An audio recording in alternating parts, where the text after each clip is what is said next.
शिवजी ने अपने भक्त को तांत्रिकों के हाथों समाप्त से बचाया।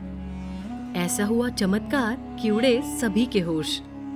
भगवान शिव को देवों का देव, आदि देव माना जाता है, जो अपने भक्ति की पीड़ा को सुलझाने के लिए नित्य नए रूपों में आते रहते हैं। भगवान शिव की महिमा को उनके अलावा और कोई नहीं जान पाएगा।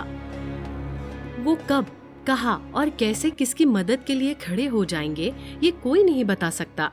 ऐसा ही कुछ हुआ उत्तर प्रदेश के कुशीनगर जिले के कप्तानगंज इलाके में, जहाँ शिवजी ने आकर अपना ऐसा चमत्कार दिखाया कि अपने भक्त को धूर्त लोगों के चंगुल से बचाया। कप्तानगंज इलाके में कई परिवार सीमित साधनों के साथ भी खुशी रहते थे।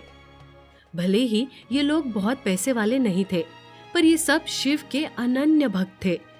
उन्हीं की तरह थोड़े में खुश रहना जानते थे। शिव जी का एक मंदिर इलाके के बीचों बीच था, जहाँ भक्त अक्सर माथा टेकने आया करते थे। सब कुछ बहुत ठीक चल रहा था, पर अब यहाँ कुछ बदलने वाला था। दरअसल ये इलाका तराई में होने के कारण घने जंगलों से घिरा हुआ था, जहाँ जंगली जानवर तो थे ही, यहाँ के वीराने होने का फायदा होकर एक ढोंगी तांत्रिक बाबा यहाँ आकर अपनी तांत्रिक विद्या आजमाने लगा। गांव के कुछ लोग उनके पास अपनी छोटी मोटी समस्याओं के लिए जाने लगे। उस गांव में गौरव और सत्यम नाम के दो भाई रहते थे। दोनों दिल्ली विश्वविद्यालय से पढ़कर आए थे और यहाँ अपना कोचिंग सेंटर चलाते थे। लोगों का यूं तो तांत्रिक के पास जाना उन्हें अच्छा नहीं लगता था।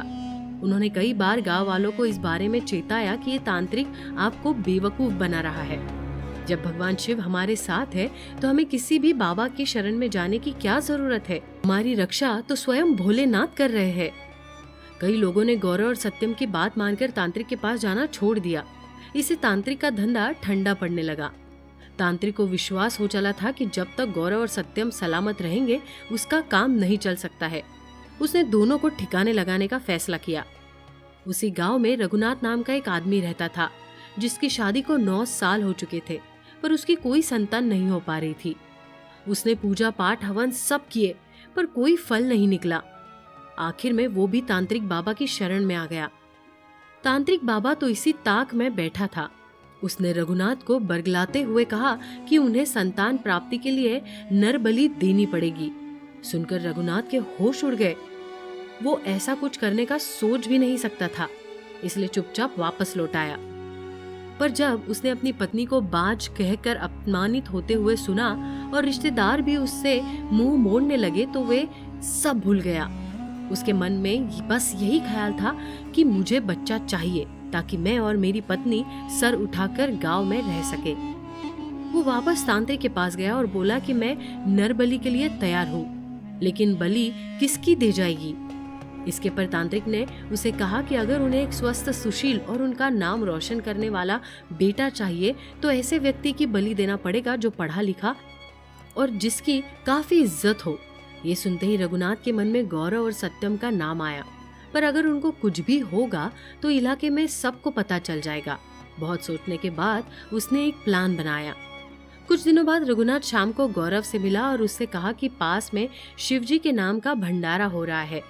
शिवजी के नाम पर गौरव उसके साथ चला गया, पर उसे भंडारे के लिए ले जाने की जगह रघुनाथ गौरव को एक सुनसान जगह पर ले गया।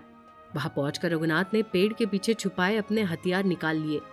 गौरव ने उसे पूछा कि वो क्या कर रहा है, तो रघुनाथ ने उसे कहा कि वो माफी चाहता है, पर उसके पास और कोई चारा नहीं है। इसी समय तांत्रिक बाबा भी वहां आ गए। तांत्रिक बाबा को देखकर गौरव सारा माजरा समझ गया। उसने रघुनाथ को समझाने की काफी कोशिश की, मगर रघुनाथ को अपने बच्चे के अलावा और कुछ नहीं सूझ रहा था। उसने गौरव को दबोच लिया और उसे नशीला पदार्थ पिलाकर बेहोश कर दिया। इससे पहले कि रघुनाथ उसे मारता, एक आवाज गूंजी, सुनो भाई। रघुनाथ पीछे हट गया। उसे सामने से एक बूढ़ा आदमी आता दिखाई दिया। उसने सामने आकर पूछा, मैंने सुना यहाँ कोई भंडारा हो रहा है शिवजी के नाम का। रघुनाथ बोला कि नहीं, यहाँ कोई भंडारा नहीं हो रहा है। किसने बोला तुमको? बूढ़े ने कहा कि मैंने किसी को बोलते हुए सुना था, पर शायद मैंने गलत सुन लिया। यहाँ तो कुछ और ही हो रहा है। तांत्रिक गुस्से में बोला कि तुम यहाँ से चले जाओ, वरना फालतू में पिट जाओगे। बूढ़ा बोला, मैं रिटायर्ड फौजी हूँ, अगर मुझसे लड़ने की कोशिश करोगे तो मुंह की बल खाओगे। अच्छा यही होगा कि चुपचाप यहाँ से भाग जाओ। तांत्रिक ने हथियार उठाकर बूढ़े पर वार करने की कोशिश की, पर बूढ़े ने उसका हाथ पकड़कर उसे जमीन पर पटक दिया और फिर दूसरे हाथ से रघुनाथ को दबोचकर उसे भी पटक दिया। वार इतना खतरनाक था कि दोनों बेहोश पड़ गए। फिर बूढ़ा आदमी गौरव के पास गया और उसके सर पर हाथ रखा। हाथ रखते ही गौरव को होश आ गया। उसने बूढ़े आदमी को फिर बेहोश पड़े तांत्रिक को देखा। इससे पहले कि गौरव कुछ पूछ पाता, बूढ़े आदमी ने कहा, हमें गलत खबर मिली गई थी कि भंडारा है। चलते चलते रास्ता भटक गया। हमको सड़क तक छोड़ दोगे बेटा? ये कहकर गौरव बूढ़े आदमी को रास्ता दिखाते हुए नगर के बीच में ले गया, जहाँ शिवजी का मंदिर था।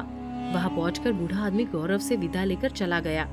तभी सामने से गौरव को सत्यम और कुछ गांव वाले आते दिखे।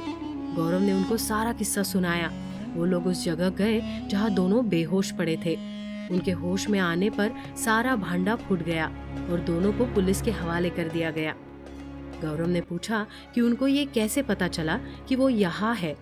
तब सत्यम ने बताया कि उसे एक बूढ़े आदमी ने बताया था कि गौरव तांत्रिक बाबा के पास बेहोश पड़ा है।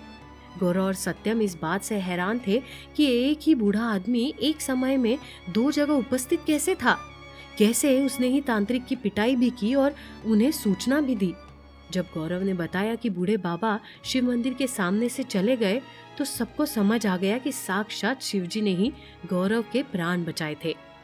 सबने शिवजी के चमत्कार को नमस्कार किया और बम बम बोले का जय जयकार लगाते हुए सबने मंदिर में जाकर शिवजी के चरणों पर शीश नवाया और बता दिया कि सचमुच उनकी लीला अपरंपार है।